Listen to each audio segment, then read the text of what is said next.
game-changing discussions on the big ideas that shape our thinking.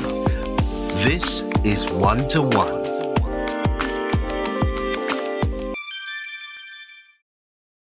Professor Bartholomew Nnaji is a world-renowned engineer and energy expert who has contributed significantly to power sector reform and the advancement of science and technology in Nigeria. He is founder and chairman of Geometric Power Limited, Nigeria's first privately owned integrated power utility company, generating, transmitting and distributing power to a cluster of major demand consumers in the southeastern part of the country. He is a two-time Minister of the Federal Republic of Nigeria. I'm pleased to have him on the show today. Professor Nnaji, welcome to One2One. Thank you, Doc. Thank you. Real pleasure to have you. So let me try and frame the context in which we're having this conversation. I'll share my personal experience, which actually is very typical of the experiences of 200 million Nigerians. I feel really that at some point in the early to mid 90s, or 80s rather, it's almost as though the lights were just switched off one day. In practical terms, it began with an hour here or there. After a while, it was an entire week, and we thought it was a joke. And then we started to hear the sound of the generator, and that little were we to know that was going to be a huge part of the soundtrack of our existence. Yes. and a metaphor, of course, for much of the decline, infrastructural decline that was going to follow. Fast forward to the 90s and up until now, quite a lot has happened. 1982, we had the all-powerful NEPA, didn't we? Then attempts to reform the industry with the Electric Power Sector Reform Act and the birth of the PHCN.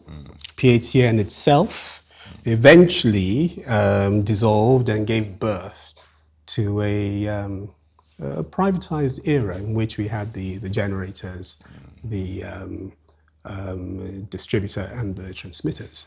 And of course, this was meant to ensure that we at least had an efficient, effective power generating system. That's good. But it appears that things have gotten worse. So what happened? Well, how did we get here? First, the population continued to grow. About the time when Ijora was built here and the Uji River Power Station and Kainji were built, the population of Nigeria was less than 100 million. Okay?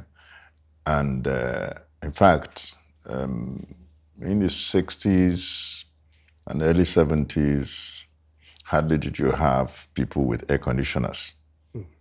So the things that really consume electricity. So you had fans in homes that were even progressive. But gradually, we grew in maybe lifestyle, and in homes, people began to have air conditioners, began to have deep freezers, began to have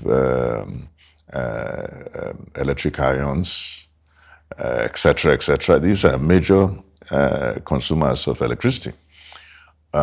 So the electricity that used to be enough to support our environment couldn't be enough anymore.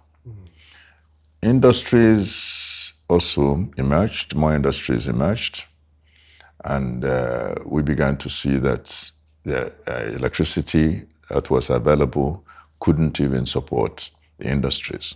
So they had to do self-generation.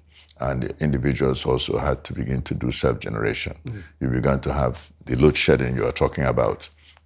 And the load shedding got worse and worse, and can also continue to get worse, given the situation of things.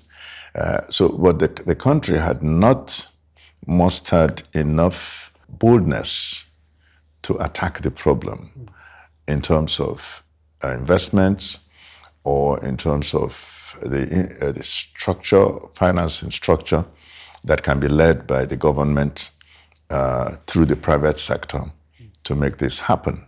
So, Professor Nnaji, you were Minister of Power, albeit for just over a year, between 2011 and 2012. So you were right at the heart of the privatization initiative, especially given your involvement also even prior to that period. So, I mean, we've just been talking about the issues and the problems in the sector and in that period. But if I could ask you to articulate for me what you really believe, not to be oversimplistic about it, what you believe to be the Achilles heel. For power business to work, the generation company has to be able to sell to a credit-worthy off-taker. And the credit-worthy off-taker was supposed to be the distribution company. So at the time, it was not that none of the discos was credit-worthy. To be credit-worthy, it's very simple. They have to be able to buy power, and at the end of the month, they pay for the power they have bought. It's very simple. But none of them could do it. So we created a middleman, quote unquote, that's government. So the government entity, which we call the bulk trader, Nigeria Bulk Electricity Trading PLC, we set it up when I was minister. That bulk trader would, in effect, buy the power and vest the power in the discos, and expect that the discos should collect. And if the discos are not sending enough, then that bulk trader was capitalized enough to pay the gencos.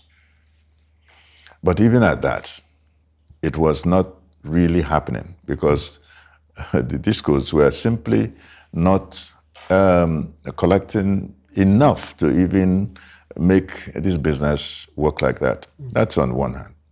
Then you had a situation where we said the discos will be privatized based on their ability to invest in improving the infrastructure, the billing and collection systems, the metering system. That's what the privatization of discos was about. Yes. It wasn't about, the bids were not about who bidded the most in terms of the asset value. So the asset was fixed. So if this is the asset and this cost 100 naira, so you give us 100 naira, but tell us how you are going to improve this asset, okay, over a period of, say, 5 years, okay, to reduce what we call the average technical, collection, and commercial losses, okay? That's very important because at that time, the discos were running somewhere between 60 to 80% inefficiency, right? So you need to be able to reduce to, say, below 20%, okay? But tell us what you will reduce to. That's the bidding. People forgot that reduction in the ATC&C loss required very serious investment. For example, if you come to a disco, I will use Aba, where we are. You come to Aba, when we came to Aba, we had 3 substations. Each substation, 2 by 15 MVA each, which means a total of 90 MVA. Okay. But the 90 was not enough to support Aba because Aba takes up to 150 megawatts of power, okay, at peak load. So it's almost like you're giving half of the capacity to support the place. That's where you have load shedding. Remember? So virtually all the discos have this problem. Yes. To cure the problem, we now had to build four brand new substations, 2 by 15 MVA. You will find that the discos have not built brand new substations. So they didn't invest as required. Okay, now we built these substations, and therefore the total capacity of the substations got more than doubled. And therefore, when you are now sending load, and they had to be strategically located, okay? Then when you're now sending power into the system, then there's no more overloading of transformers, overloading of injection substations. So it became possible for the power to go through and go to the transformers and go to the consumers. In Aba, let's just use numbers. If Aba asset was worth like 100 naira, we have invested more than 800 naira to improve, because it required that. That's why we had to pay that 100 naira for the asset and then invest 800 naira to improve. So the discos needed to do that. On the side of Gencos, what was the determination? Determination was most of the discos had units that were just not working. So like if you have an installed capacity of say 900 megawatts of power, and you have units that are working that give you only about 200, then the rest you have to fix and recover. So to improve the total power in the nation. That's why when you hear about installed capacity of the nation of about 13,000 megawatts, so people say, how come 13,000 megawatts of power is not available in the nation? And we're talking about 5,000 megawatts. It's because those units haven't been recovered. Then you talk about availability. Maybe 7,000 megawatts may now have been fixed and available. The rest are still not available. But 7,000 megawatts are available. The transmission infrastructure may not be able to take the 7,000. That's another limitation. Then you now take 5,000 and transmit to discos. And now you have this limitation I was talking about in terms that result in load shedding. Or in fact, even rejection, power rejection, if you can imagine that there's such things. So that's just the general nature of the whole thing. If I could just pick up on your point about discos not investing in the necessary infrastructure. I mean, there are discos, of course, that will say that, and you talked about the fact that many of them were not credit worthy. There are many that will say, well, they're carrying a substantial amount of debt on their balance sheet. And that is a direct result of what's happened flowing directly from the regulator with the tariffs, pegging, dropping tariffs. How big a factor is that? Very big. But first, let me even go back and say, we can't say that all of the discos are the same in terms of improvement. You know, discos like Iko, Ikeja, they are making some progress. There are some that are really not making that level of any level of progress. But that overhang, because what happens, because the government is 40% owner of discos, and many of the discos are not able to pay for the power they offtake. So you have a minimum remittance obligation on the part of discos. So that minimum remittance, once they remit, they're allowed to continue to operate. You can't deny people electricity. So it's a very tough situation. Discos have to continue to operate, and they should. But if they don't have cost-reflective tariff, they can't do the business. That's the other part of it, and very critical part of it. cost-reflective tariff. But what you should note is that the cost-reflective tariff is not so high as to compare to self-generation. Self-generation of electricity is many times costlier than a cost-reflective tariff. So when you hear about Band A, everybody now knows about Band A. So the Band A is still many times cheaper to pay for than self-generation. Not to talk of the hassle of you generating your own electricity, you getting this, having to purchase diesel, you having to maintain your generator. So if industrial power was to be available really at the Band A, I think most people would like to pay. Okay, so Professor Nnaji, let's talk a bit about your company, Geometric Power. So you, Professor Bartholomew Nnaji, are founder and chairman of Geometric Power Limited. It's an independent power producer that develops, owns, and operates power generation and distribution assets, largely in the eastern part of Nigeria, it's fair to say. One of the things we haven't talked about yet, of course, is that you've been Federal Minister of Science and Technology.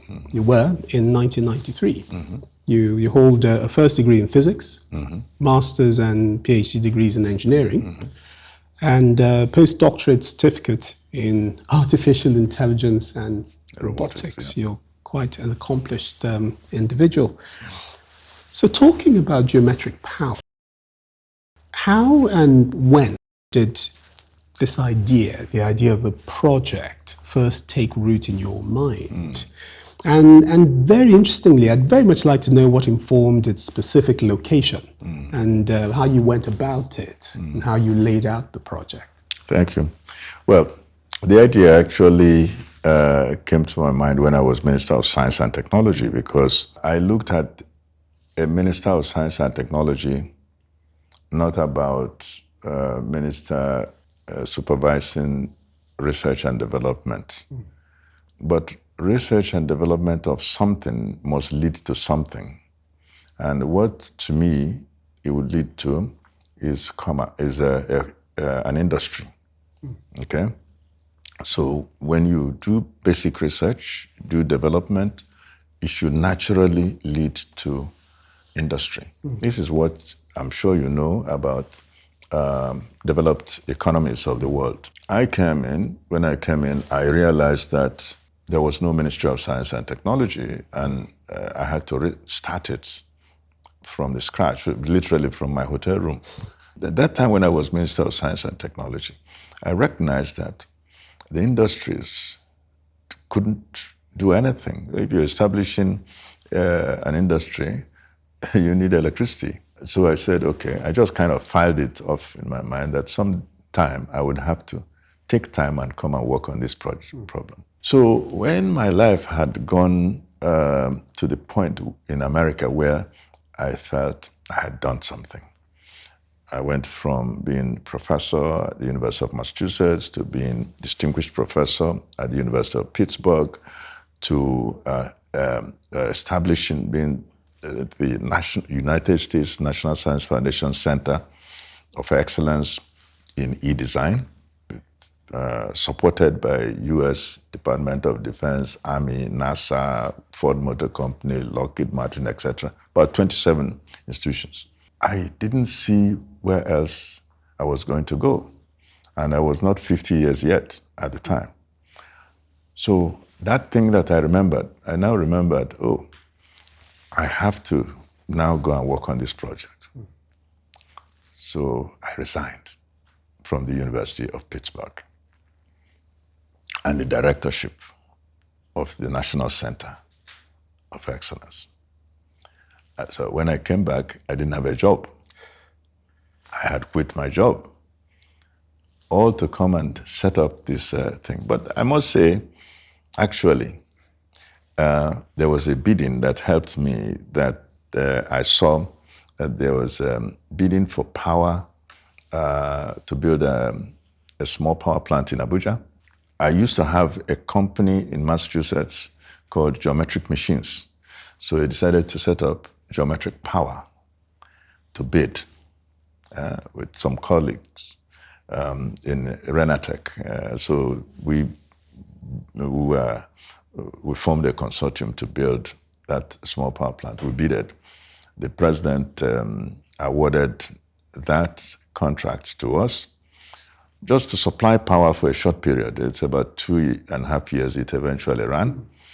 We were able to build a small power plant and supply to central area of Abuja, including the villa, the federal secretariat, and NNPC, etc. So it was successful. As long as that gas, as long as that fuel was available, the power was available. That's how we proved that you can have embedded power in a disco and power will be reliable. It's just not, it should be intuitive, right? So off we went to the president to ask for a concession, because we had figured that anytime you're building a power plant, the federal government has to give you sovereign guarantee for it to work. So we said, we're not going to ask for sovereign guarantee. We're going to ask for a territory. Give us a territory and let us deal with it. Okay? No sovereign guarantee. We build a power plant within the territory. We supply power. It should be regulated. So that's how we now went to the president to ask for this concession of Aba ring-fenced area, which ended up being 9 local governments out of Abia State's 17 local governments.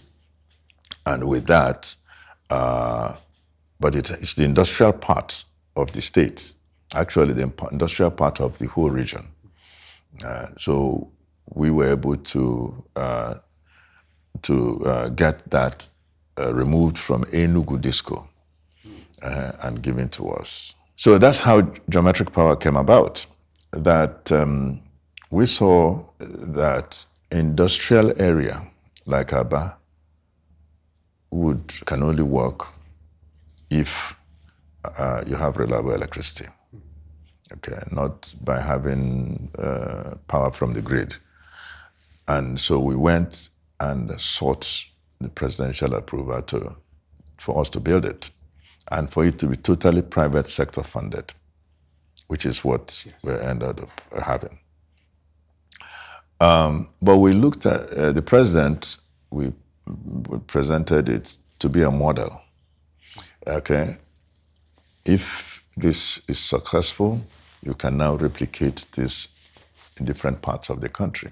And when I became Minister of Power, we mapped out about 11 areas where we would do this. Basically, 2 in Lagos, Kano, Kaduna, Maiduguri, Yola, Onitsha, Aba, obviously, Calabar, and so on, Benin. So we mapped out quite a number, and of course, the part of Ogun going towards Shagamu, that kind of area. So, but you need to have built using different types of power sources. The power source should be indigenous there. Okay, like hydro in the case of a place like Niger State, okay, or Abuja. Mm-hmm. And in terms of your operating capacity? It's a 141 megawatt power plant that is embedded there. For perspective, Enugu Disco gets about 300 or less megawatts of power. Enugu Disco is 5 states. So imagine that these 9 local governments of Abia State gets about half of that amount of power. That's what power adequacy is about. Okay? You need to have power adequacy to run the system. So if you were to try to propagate that to the entire disco, the amount of power, you will need at least 1,500 to 2,000 megawatts to run the Enugu Disco. And it's getting just about 300. So, Prof. Nnaji, can I talk to you a little bit at this point about community impact? Obviously, your project, the Aba Power project, is in that location, serving that commercial area and communities in those areas. I'd like to know what impact, in your assessment, you feel that simply locating your business there is having on the community, and the other way around as well. I'd like you to comment on that as well. How important is it to your business It's critically important. to be a part of that community and to be supported? Critically important, because Aba is a place where people do business with their heart. So you find a lot of new industries that people just created. So it's not like multinationals, conglomerates. You find that people are very creative, inventive, whether it is leather products, whether it is garment industry, whether it is all kinds of industries, even cosmetic industries. People are setting these up themselves. So that community, therefore, is important to support. They understand the value of their business working based on energy. The gas infrastructure, the pipeline that we have, we built a 27-kilometer gas pipeline from where we're getting the gas to the power plant. It's all within Abia State.